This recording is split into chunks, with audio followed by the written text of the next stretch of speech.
yeah, we were listening to one earlier, and I was like, that fucking theme's really long. Shortened it fucking loads. I can't shorten it no more.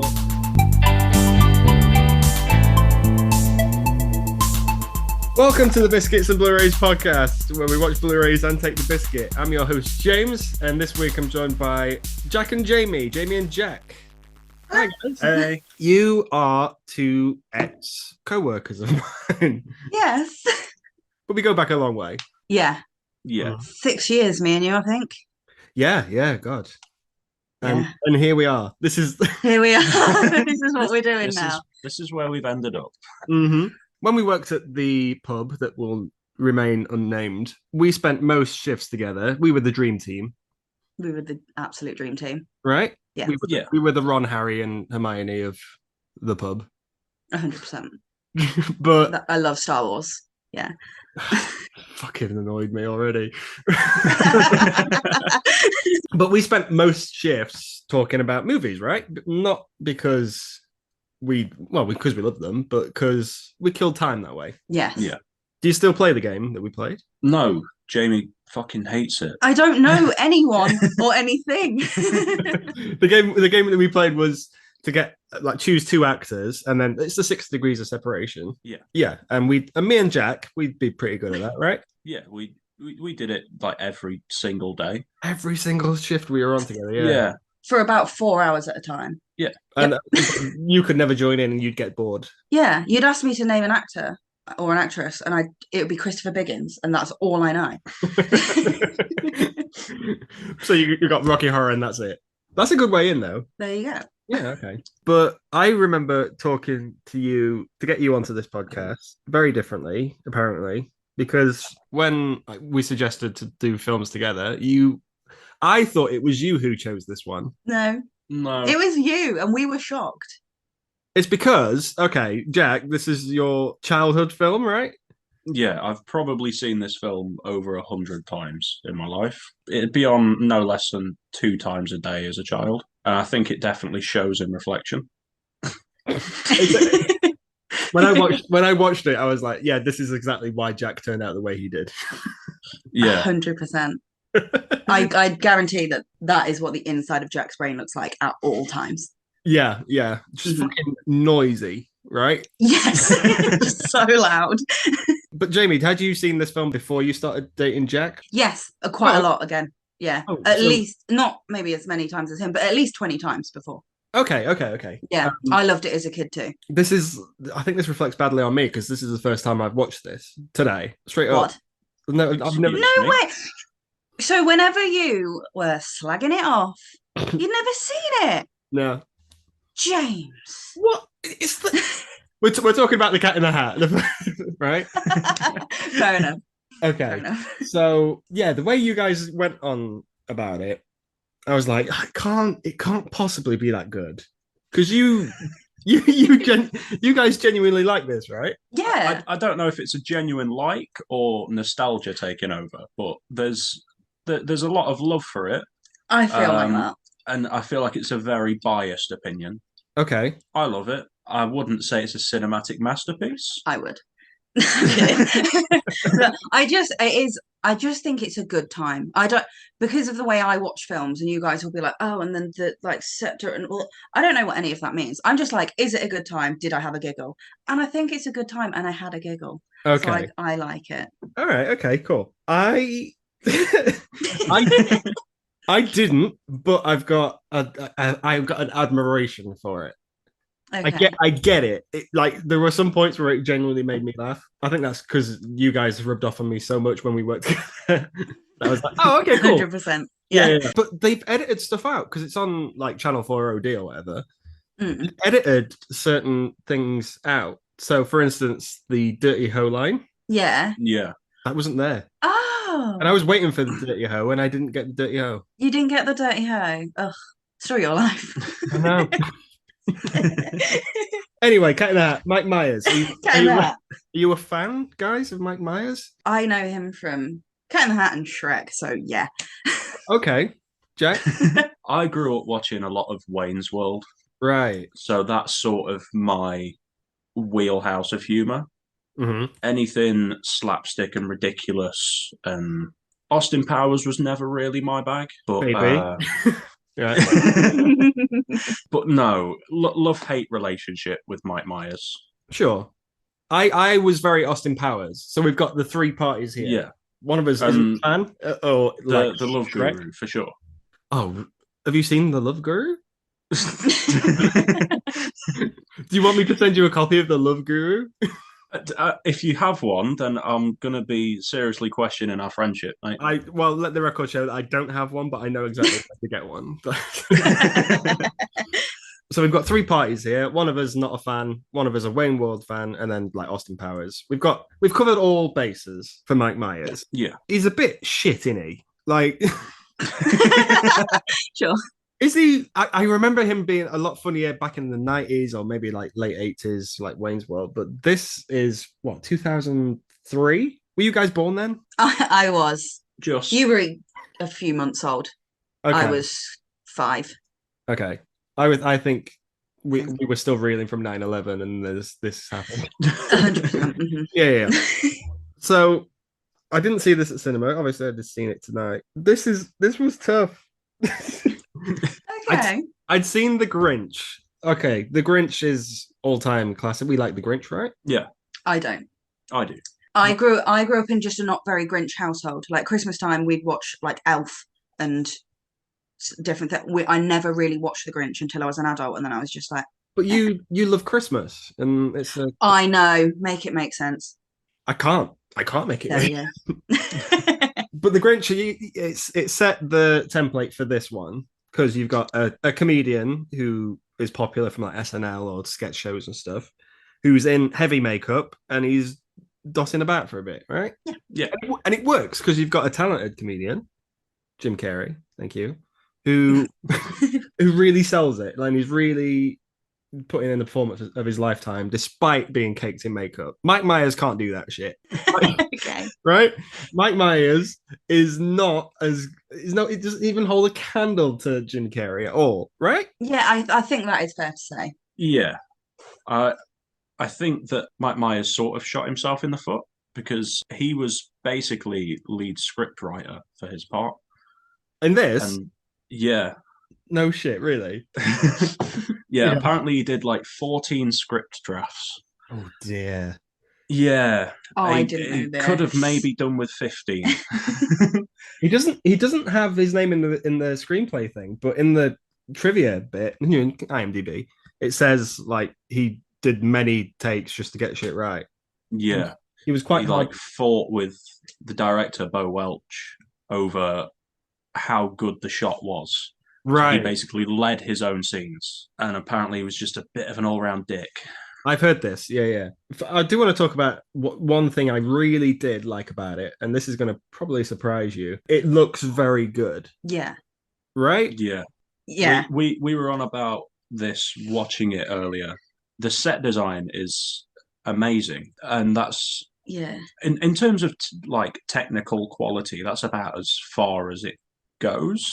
A lot of the very large budget definitely went on set design. Very large budget. Very. Yeah. Well, Bo Welch is famously a art and set designer for a lot of Tim Burton stuff. It really shows here. And I was like, oh, that's really, really quite cool. And that's all I have nice to say about this film. Fair enough.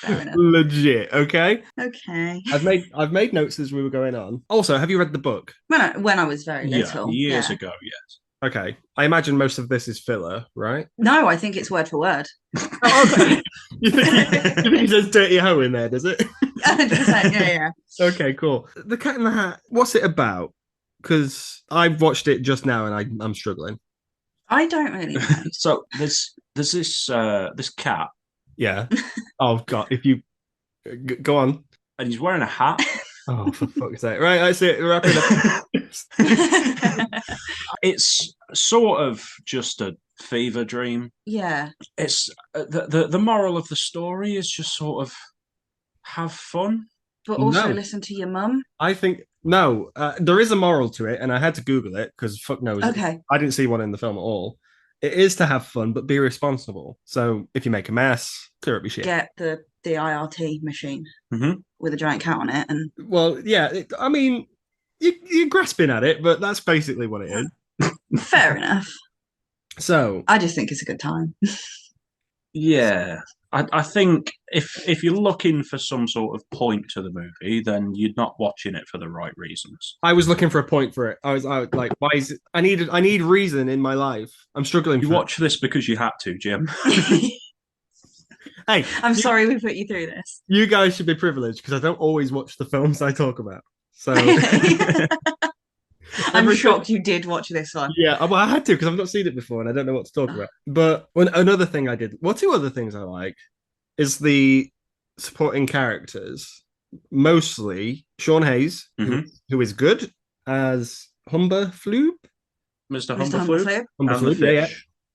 Oh, No, he's the fish. He's credited as the fish. is he credited as the fish? I think he might be. No, surely not. It doesn't. I say. watch that credit scroll, man. Oh, okay, yeah, fair enough. Okay, fine. Sean Hayes was the fish. It sounded like Patton Oswalt to me, Yeah. Yeah. and I was just like, oh, is it Patton Oswalt? No, okay, Sean Hayes. But I didn't realize he was the fish. But he's good as Humber Floob. Yes. Yes. And I did like Alec Baldwin in this. I like Alec Baldwin in this a lot. Yeah. I don't like Alec Baldwin in many things, but Yeah. yeah, Larry was played really well. Mm. I think, well, it was pre 30 Rock. So, like, I'm a big 30 Rock fan. So, seeing him, like, let loose a little bit. Also, like, I'm a fan of Thomas and the Magic Railroad, which he was in. Jack, am I right? I don't know what you're on about, man. I know what you're talking about. Thomas Tank Engine, he had a Magic Railroad, and Alec Baldwin was there, and he says sparkle, sparkle, sparkle, or some shit. And you think the Cat in the Hat is shit? Yes. Okay. One thing that really hit home was the hand sanitizer everywhere. Yes. That was two on the nose. Like even Yes. because Because when we watched this, it was 2022 and mid to end of last year. Oh, okay. Which was like really just as everybody was like properly out of it. Like you don't really see a mask anymore. Sanitizer stations have come down, and then we watched this, and I was like, oh no. the flashbacks, the systems. Oh my god.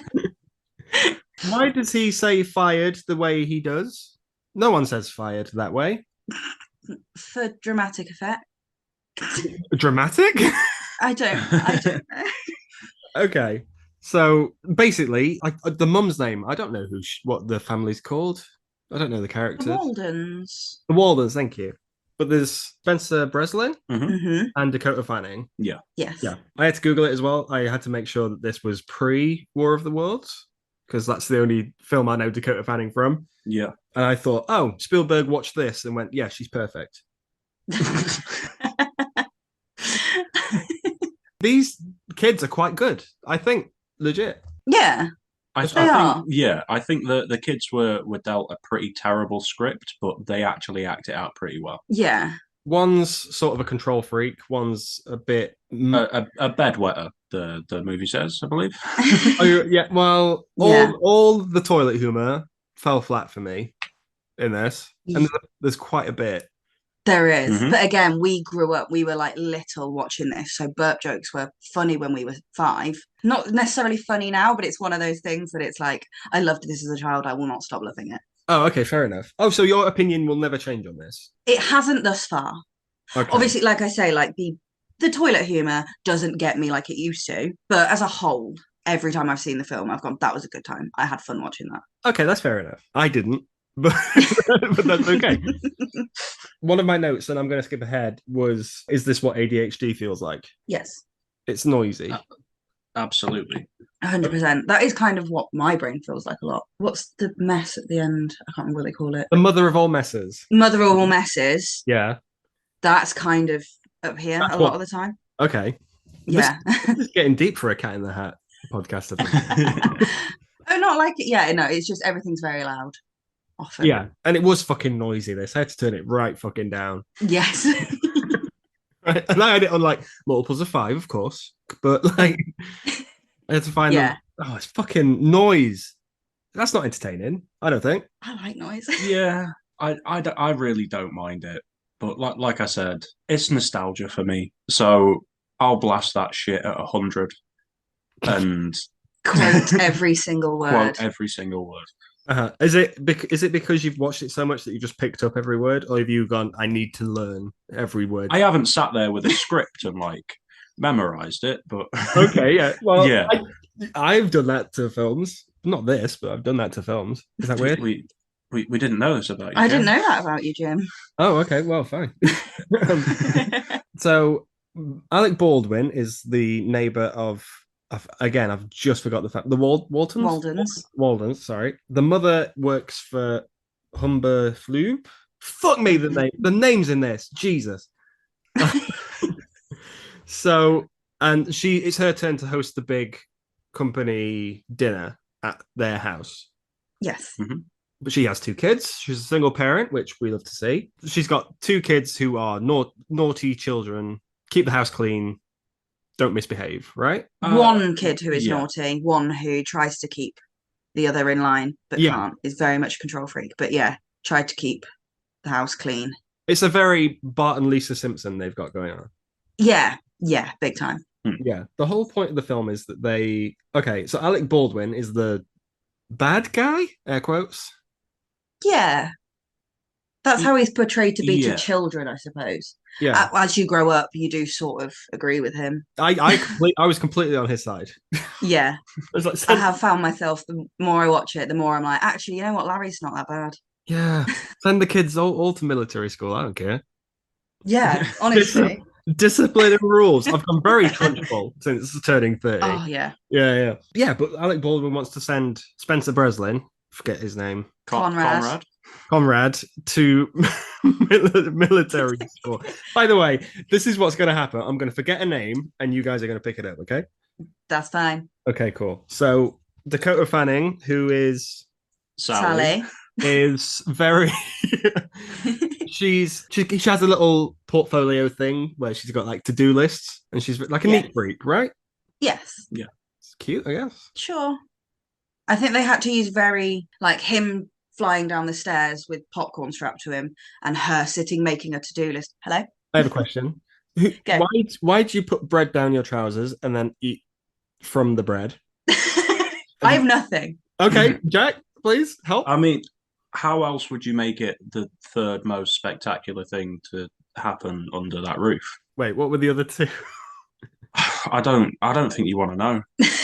Okay, fine. Mrs. Walden, Kelly Preston, who Joan, thank you. She's like, you must behave. I've got you a babysitter. Mrs. Kwan. That's one name I picked up on because it's quite offensive. It's touchy. Her character, again, now I've grown up, I'm a bit like, that's probably not okay. As a 5-year-old, I didn't understand, but now I'm like, Yeah, the note I made was Mrs. Kwan is borderline offensive. Yes. I think maybe a bit more than borderline. Okay, you're going straight up offensive on that one. Yeah, pretty much, yeah. Yeah, it's a problem. But she's barely in it. They use her as a sled. Yeah, and they put her in the... Yeah, moving on. The fish was a normal fish in the first scene, and then the fish is no longer a normal fish? Yes. I also don't understand this. My biggest question for this whole film, and I wrote it in my notes when I was watching it earlier, where does the cat come from? The cat, well, here's the thing. The cat just shows up out of nowhere. First of all, you think he's in the closet, which would have been, I imagine Mike Myers would have done a gay joke there. Oh, yeah. Oh, definitely. Right, yeah. Yeah. But then the cat just appears. Is it hinted that he's like from a multiverse thing? Because we get the box of like goo and stuff. See, I don't know. That's my thing. One of my biggest things is, where does he come from? Because even if later in the film they do explore that he might have come from that weird box with the crab on it. Yeah. How did he get there, and why did he get there in the first place? I think, and then why did he turn the fish into a talking fish? But then I also got to thinking, is he a sort of Mary Poppins-esque thing? Because Mary Poppins turns up to help the children when they need the most help. So the opposite of that is a fucking Cat in the Hat, right? Yes. Yeah, I feel like you could teach those children that same lesson without knocking their house down and losing their dog. Yeah. Yeah. It took me a while to get used to the makeup on Mike Myers because it just sort of looks like someone else's body, and then just his face in like a face hole. It looks like like the picture boards at Skegness where you just put your head through it, Yeah, and yeah, then yeah. you've got like a woman in a bikini. That's it. You've got all prosthetics, and then just Mike Just Myers' white face. Yeah. The thing with the makeup on The Grinch, Jim Carrey is quite rubber faced anyway. He can do all these expressions. So if you put prosthetics onto it, it will enhance those. Mike Myers isn't very, I mean, he's not gifted the way Jim Carrey is. Yeah. And I do feel like the only thing with the kind of prosthetic that they used on his face or the makeup they used on his face, it could only really use his mouth. Yeah. So a lot of it is just wide open mouth. And that's like when he's doing his weird like wheezes and things like that. A lot of I the was honestly face acting. every time that fucking cat laughed, I almost I almost turned the film off. I was like, this is too much. This is too much Myers. Yeah. But like he doesn't do it in like Austin Powers or anything, right? It's literally just this. Yeah. I don't know where it can. To be fair, today I was like, oh, he wheezed again. And like they do the same joke over again. I still love it. I'm not Okay, slating yeah, it. yeah, sure. But I did realize today watching it because the first time we watched it together, I just listened to you quoting it the entire time. But this time I have no like the wheeze did get a bit grating. It did get a bit like, oh, again. It's Yeah. a funny shtick for the first one or two times, and then it's a bit much. But then I had a note that said, do all cats look like this? Because dogs look normal. Like there's just a normal dog. So if the cat in the hat is from a different universe or whatever, what do the dogs look like in that universe? Oh, I dread to think. Mike Myers was going for a sort of Bugs Bunny-esque thing. He based it around those sort of old cartoons where you can just pull like a mallet from behind you and then just whack someone with it. Yes. But that doesn't translate to live action. No, you're right. Oh, Jim, you can't make me question this Am I film. talking you guys out of this? Like, Not me. No. okay, but my goal is never to change people's minds. It's to make people question. You know. Okay. It's deep. The cat sits on babies. He just brings that up. Like What? okay. I thought we were past the Mrs. Kwan business. No, the baby. He says, "Oh, you got a babysitter." Oh, and I then, do that for free. Oh, you get someone to sit on. Yeah, and he does that for free. You're a man-sized cat. You would crush. You would crush a baby. He would crush a baby. Also, weird. That's a weird line. Yeah, unless in his universe, babies are also giant. Oh God! If this is the cat, what do the babies look like? Exactly. Oh, it's making me feel sick thinking about it. Then I wrote Cuban Pete 2.0. You know, have you seen The Mask? Yeah. No. Right. He does a musical dance number. When he starts his little song and he's got the coconut bra and Oh, that like salsa bit. That's absolutely terrifying. Yeah. But it's Cuban Pete 2.0. Jim, I haven't seen any film but Cat in the Hat. Just remember that. Oh, okay, cool, yeah. So at the end of Cuban Pete 2.0, Spencer Breslin goes, and I've written this down. That was wicked cool. It was 2003. Okay, I was there at 2003. No one said wicked cool because no one ever said it to you, Jim. Oh man, maybe things were wicked cool in 2003. That one's stung. You're wicked cool now, Jim. Thank you. I thought I'd keep it actually. And then the next point is, why is he here? He's here. Why is the cat here? Please help. I wish I could tell you. It would be the title of the movie wouldn't make sense if he wasn't, I guess. In a perfect world, it would do a Waiting for Godot, where I don't know if you know Waiting for Godot, but Godot famously doesn't show up. And maybe that's what this should have done. Maybe. Okay. It should have been called a nice rainy day inside. Yeah. Everything's fine and don't worry about it. That's what this film. Yeah. that'd be a fun film. I'd watch it. I'd rather watch that than this. Okay, if we have to go with the narrative, it has to be that the kids aren't having fun. So that is why the Cat in the Hat is there. Yes. I think that the kids are having fun, but in their own way. So why is the cat there? So the cat basically teaches them to have like regulated normal fun because when he pulls out the phonometer with a pH, Oh yeah, yeah, yeah. like that sort of gauges where they're at. So Conrad is Rule breaker. a rule breaker, but that's his way of having fun, like with the indoor stair luge. And then Sally is a control freak, so her to-do list is her fun. Right. But then they learn to regulate. They're basically saying if you don't have fun this way, like how a normal child would, where Yeah. you have fun, but you're also not naughty, then you're like wrong and you have to be that way. That's a bit dodgy, really. That poor girl, all she wants to do is just write her lists. Mm-hmm. And the cat's like, wrong. You've got to have fun this way. Yeah. It puts me in mind of like when you go to like a holiday camp when you're a kid.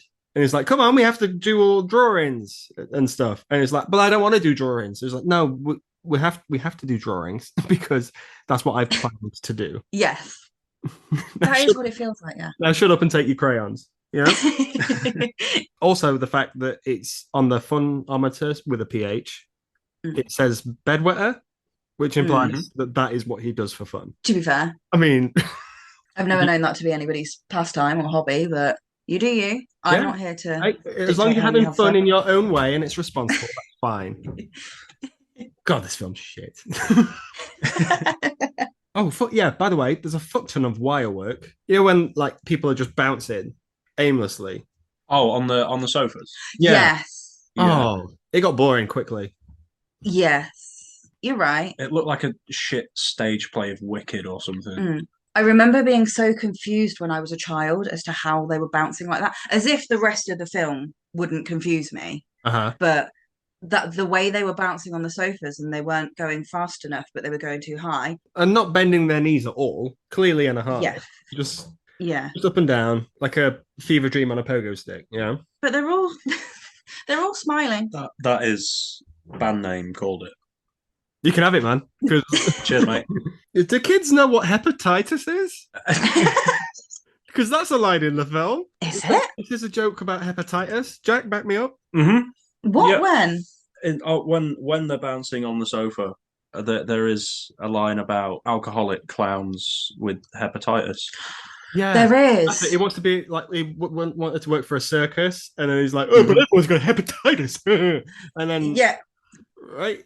That was was it okay? Was it good? You sounded like the lion from The Wizard of Oz. Funny you should say that because that is what Mike Myers also based it off. He was going for a Bugs Bunny and Cowardly Lion vibe. There we go. Which, if you want to be fun, straight away, Cowardly Lion, great. Yeah, no. A famous coward, wonderful. Yeah, blows his nose with his tail. Yeah.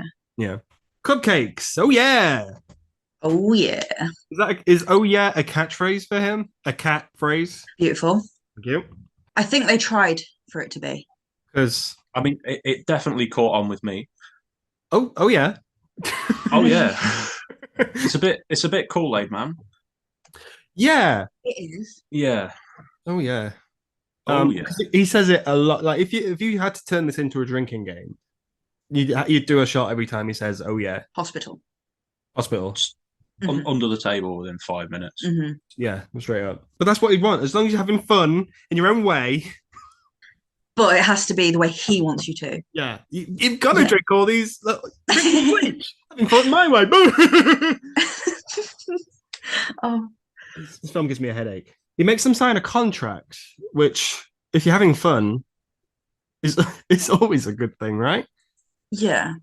Mm-hmm. Also, they are, what are they meant to be, like 9 and 12? Yeah. Is that legal? That's not legal. Not without a lawyer No. or something. That's not legally binding. So all of this is based on... You say not without a lawyer present? Probably. I don't know how laws work.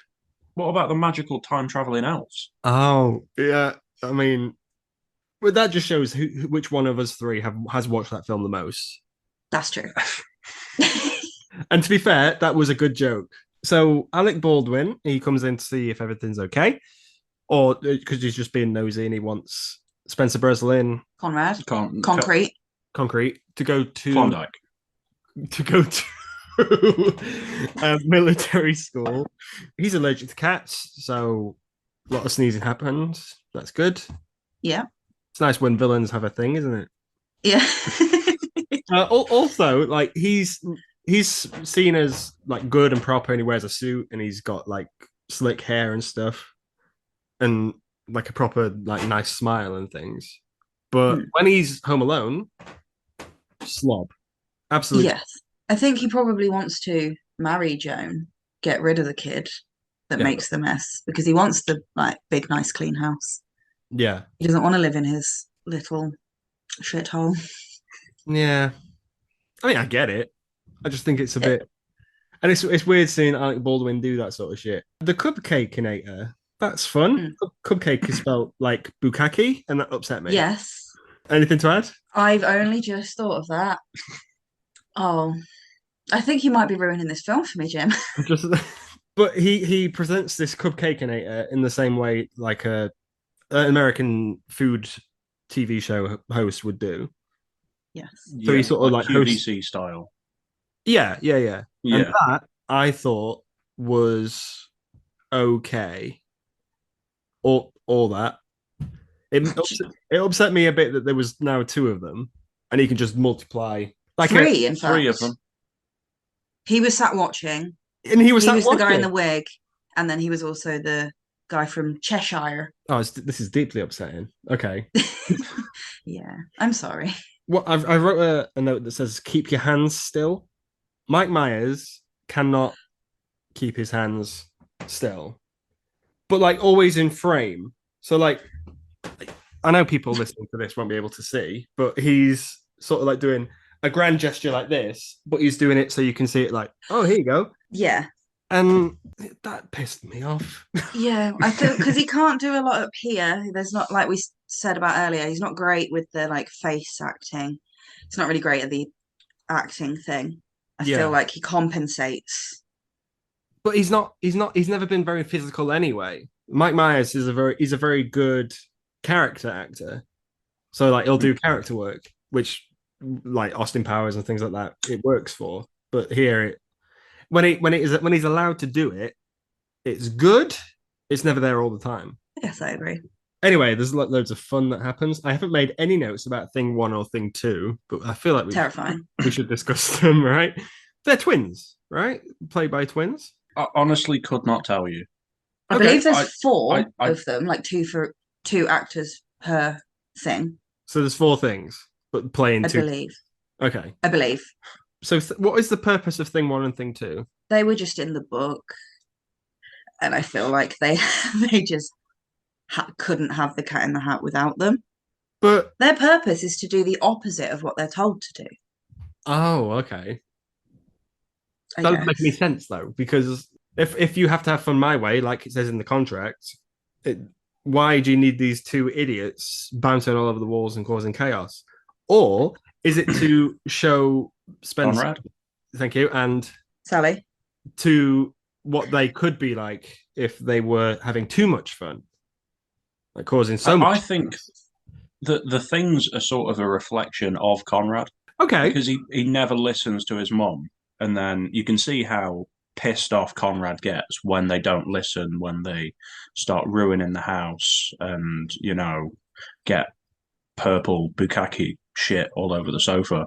Yeah. And that might be a way of showing Conrad, like, you're a little wanker.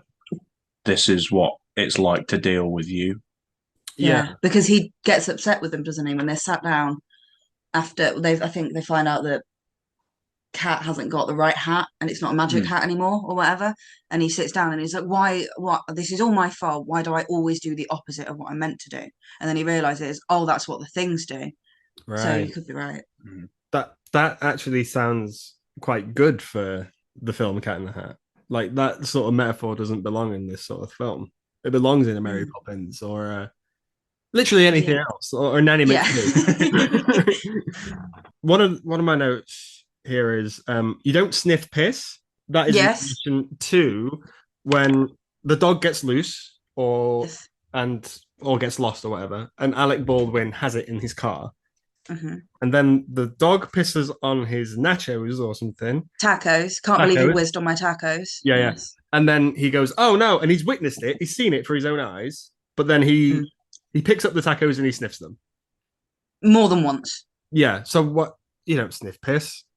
You don't sniff. As a rule, you don't sniff piss. I shouldn't have to tell anyone that, but here we are. Alec Baldwin. Twice. Our famous piss sniffer, Alec Baldwin. Can you imagine being on set that day? He's like, "Can you sniff the piss one more time?" So they're after the dog. The dog has got out because of the things 1 and 2. So they have to go after the dog. This is where we get some hijinks with the cat being a piñata. Yes. One thing that was edited out of the TV version for me was I imagine he was hitting the balls. Mm-hmm. Yes. Yeah, I didn't see that. Right. Okay. So it just that just happened. It just built up to a kid getting ready to hit him, and then he was on a swing. Oh. Yeah. I think I read something about that. That's meant to be cat gets hit in the balls, which doesn't make sense because he was apparently spayed and neutered in that contract. Yeah, he has in that contract, when they sign the contract, he opens it and there's a certificate to say that the cat in the hat had been neutered. So he doesn't have balls. I mean, you repeat viewings, guys. That's the. Does he say that, or is that just like there? There's like the certificate in. Yeah, and then he takes it and then he holds it up, and I don't know what he says, but he says something like. He doesn't say anything. Does he not? He just makes a face. Yeah. But it is there. He has no balls. He's got no balls, so that joke doesn't work. No. Okay. Thinking about it now, no, it doesn't work. Okay, great. That's why they cut it out. But why was he on a swing? What does the swing represent? Oh, that's meant to be his happy place. Oh. From what I've read. So he gets hit in the balls, and I mean, whether that's because he's in pain and he wants to go to his happy place, or I'm sure. But how would that read in the Dr. Seuss book? Like everyone's allowed to have fun for all. You are a cat, get hit in the balls. Like I just don't. Why was that put in there? Why are you not a children's author? Well, it's because we don't sniff piss, right?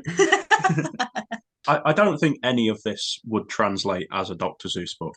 No, I think they used the idea of a cat in a hat and 2 little blue-haired twins. Yeah. And that's all they took. That's all they had. The occasional bit of rhyming, and that is it. The rights to the Dr. Seuss stuff goes backwards and forwards, but after the Grinch, they were still like riding high on live action Dr. Seuss stuff. And this was supposed to have a sequel. This was supposed to have The Cat in the Hat Comes Back, which I don't know if that's a rhyme or a book, but that was supposed to happen. And this film pissed off the daughter of Dr. Seuss, who had the widow of Dr. Seuss. It pissed her off so much that she went, "Yeah, you're not doing that shit anymore. You don't sniff piss." That's what she said. You don't sit on babies and you don't sniff piss. Yeah, too much babysitting and piss sniffing. Get it gone. So we've had a lot of animated Dr. Seuss shit, and even that we've not had for a while. You're talking your Houghton Here's a Who's, your Lorax. Yeah, your Grinches again, yeah. Oh yeah, New Grinch. Mm-hmm. New Grinch. So they get in a vehicle which is called the SLOW.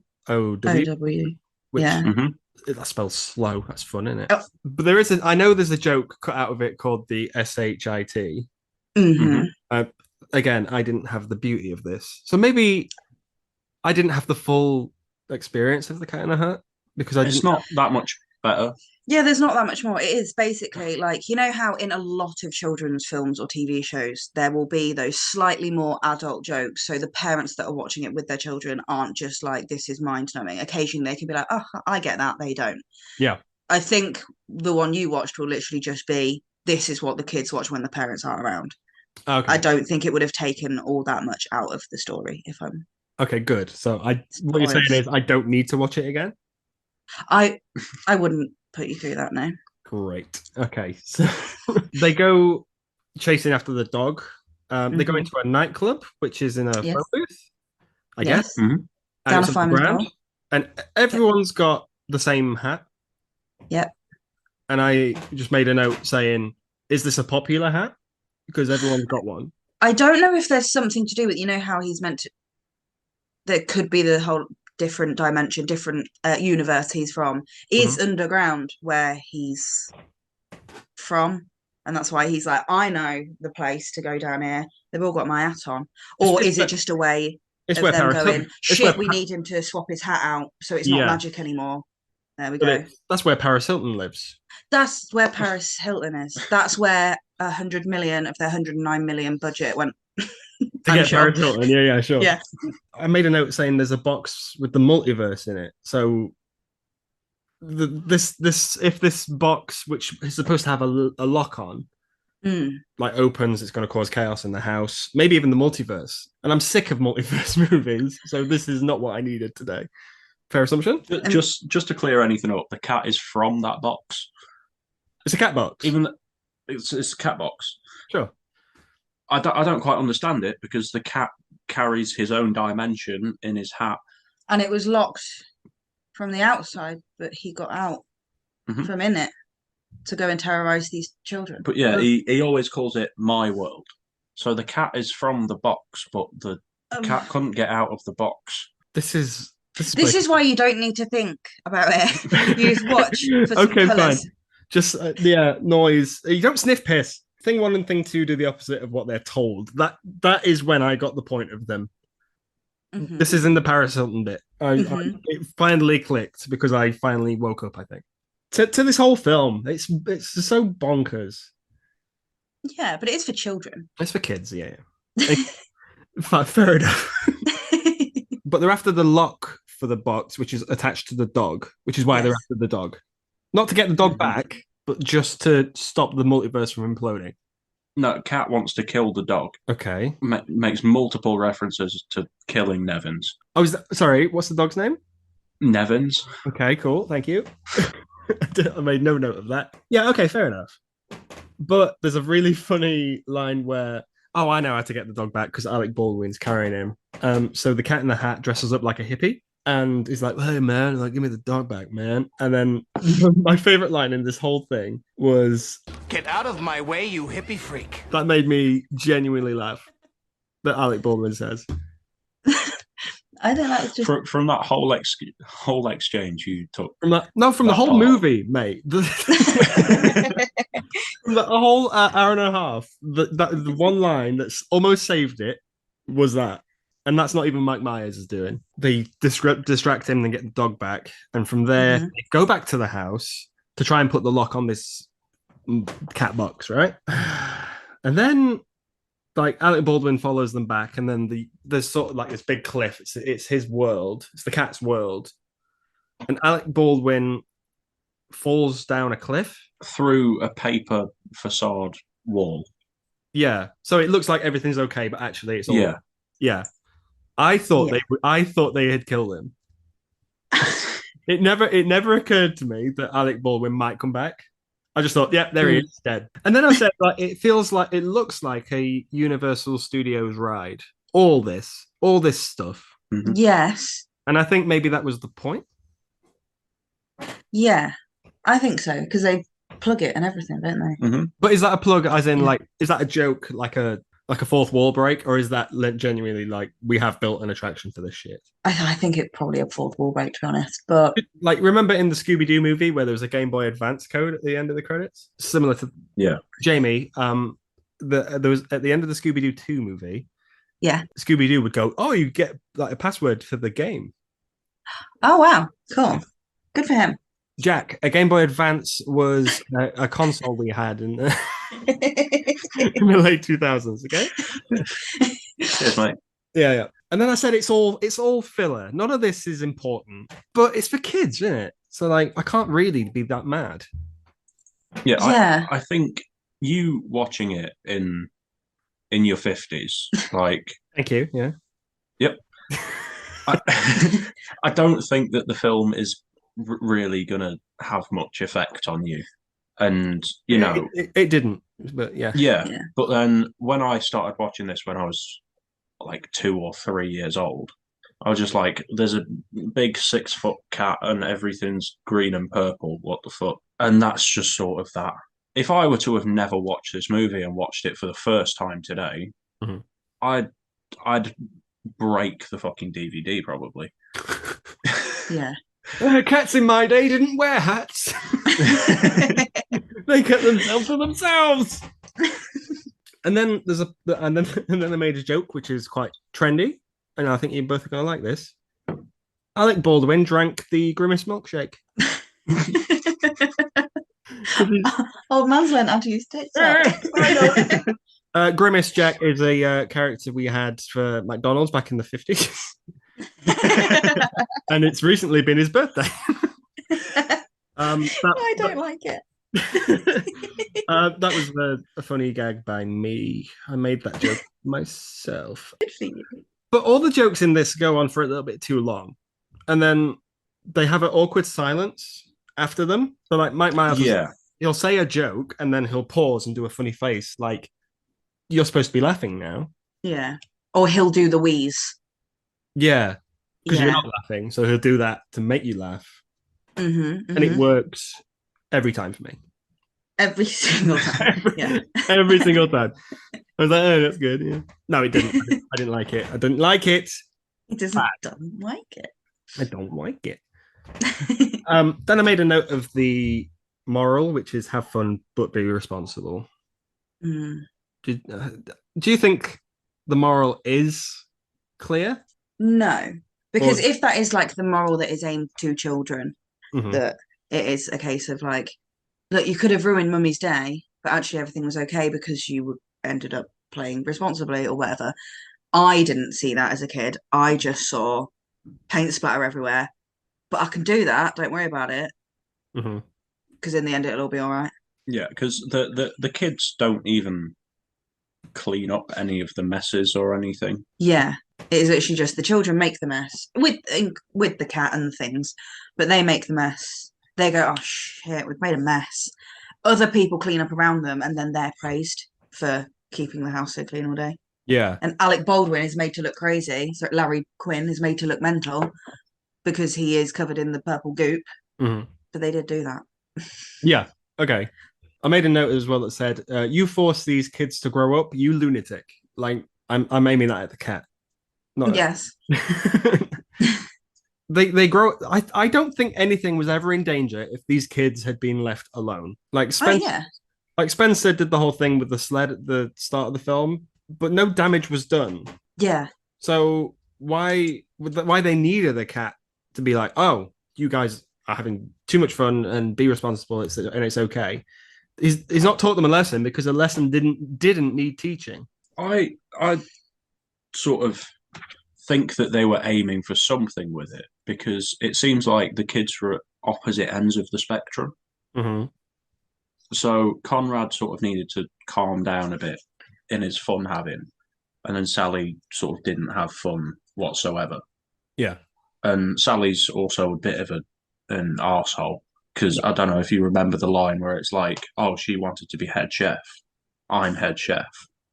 It's just sort of like balancing them out and being like, don't be little arseholes.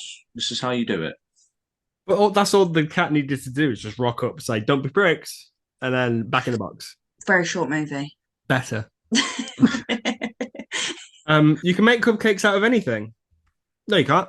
What did you put in there? Fire extinguisher, hot dogs. A carton of eggs. Carton of eggs. You might need a carton. Which you might do. But to be fair, when he puts all that stuff in and the purple goop starts going in the thing, I always wanted to drink that when I was a kid. I was always like, that looks delicious. But you can't drink the purple goop because of that. You'll end up looking like Alec Baldwin. That is true. I don't. Oh, he didn't just drink it. I think he fell in it. Oh, yeah. If I was just to have a little sip. A sip of, yeah. Okay, fine. And then the film ends. The cat walks off into the distance to just fucking force itself on another two kids. Which, yeah, that's weird. When you think of it like that, weird. But the film ends. I had a tough time with this one, guys. I really did. Yeah, I think it is massively because it is for children, and you, as a not child watching it for the first time, you don't have that nostalgia behind it. You don't have, like, me and my sister used to watch it together when we were kids. and then obviously you watching it so often as a child, it's stuff that you remember, and you might watch it back and be like, well, we might watch it, not necessarily you, I might watch it back and be like, that's not as funny as I remember, or that's probably a bit offensive or whatever. It's still, because I loved it so much then, I still love it now. That's fair. I didn't hate it as much as I thought I was going to. Like, not even close. I thought this was going to be a complete write-off, like from start to finish. But there was enough good stuff there, the production design, and genuinely like 3 good jokes, where I thought, okay, I get it. I don't like it, not even close, but I get it. I get why it exists. I understand why it's there. I can go on living my life now. That's fair. Okay, thank you. But is it better than Space Jam? My opinion, absolutely. What? I enjoy. I know. As an actual film, probably not. But how much I enjoy them when I watch either of those, I have enjoyed watching The Cat in the Hat more than when I watched Space Jam. Okay, fair. Jack? I don't think many things are going to come close to The Cat in the Hat for me. So if this was your thing, would you be like, is it better than The Cat in the Hat? Would the Cat probably in the Hat be okay? But isn't Space Jam is because yours is just your baseline, right? It's not great. It's not fantastic. Yeah, it's the middle point. Yeah. But for Jack, it's up there. Oh, okay. So you've got a very high mark. I've got a very high mark, and Space Jam doesn't meet it. Space Jam. So you think this is better than Space Jam as well? Yeah. You knew that before we even started recording. I had an inkling, but I think I thought I'd talked you out of it. I need to reassess everything about you two. This is our friendship just completely. This is the last time Jim will ever speak to us. Yeah, this Zoom will stop and we will never speak again. All because of the cat. We don't sniff piss. Jack and Jamie, thank you so much for coming on the podcast. Thank you so much for having us. You. With your little t-shirts on, repping the merch. Always. I can't remember what the next episode was, so we'll just say our goodbyes. But thank you so much. It's really good to see you guys. And you. We miss you. And you'll come on again, right? To talk about Mike Myers films, The Love Guru. I don't know what that is, but sure. We'll do The Love Guru. Guys, thank you very much. And thank you for listening. See you next week.